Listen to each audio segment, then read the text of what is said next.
Hey, what's up guys? David from OT Focus, and today I'm just going to talk to you about why you should stop using a sock aid. Like, you got to stop it. Come on. All right, for those who don't know, I don't know any OT who doesn't know what a sock aid is. A sock aid is a device that makes it really easy to put your socks on. That's pretty much all I'm going to say about it. Why do OTs use sock aids? I'm just going to say OTs use sock aids because it's a super easy way, functional way to help people get socks on. I don't even know why I'm explaining this. Now, sock aids can be extremely beneficial for patients that have like end-stage osteoarthritis, or maybe like they just don't have any potential to be able to bend, or to be able to have the flexibility to lift their leg up to start using a sock aid. It can be super convenient for patients, but I feel like the majority of your patients don't need a sock aid. And so here's my main point. This is the reason why you should stop using sock aids for the most part, and actually like discourage patients from actually using them.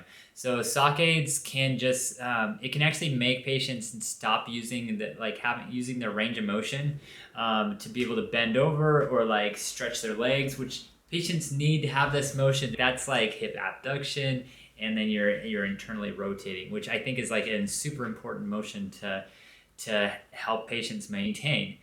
So what you should do instead is just have them start practicing. If they're like, say they had like a back surgery and they can't bend, like you can educate them and show a patient like where they can purchase a sock aid if needed, but try to like encourage the patient to start bending their legs like while they're laying in bed, to be able to increase that motion so they can start putting socks on.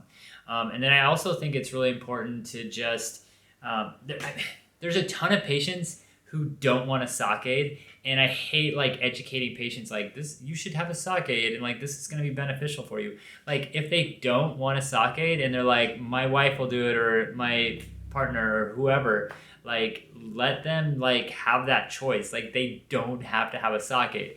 And then educate that patient on practicing those range of motion exercises so they can be able to bring their leg up so they can put their socks on. And maybe they're like, well, I just wear flip-flops. Like, who cares? Like, wear your flip-flops. You don't have to wear socks. But then I usually ask patients, well, do you go to church? Do you wear your socks to church? Do you like, if you go see the doctor or you go to the grocery store, do you put socks on?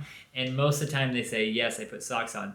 So I'll be like, look, you got to practice and you got to get your range of motion so you can put like your socks and shoes on. It's just going to make life easier for you.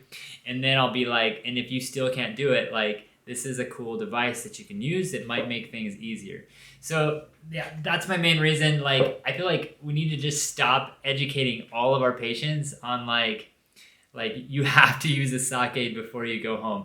I'll usually educate them on like where you can purchase it, and I won't even say like this is how you use it, because a sock aid is so self-explanatory unless it's like a patient that has dementia or like older. But the thing is, like if they have dementia, like they're like not going to really learn how to use a sock aid anyway, so it's probably not going to be beneficial for them.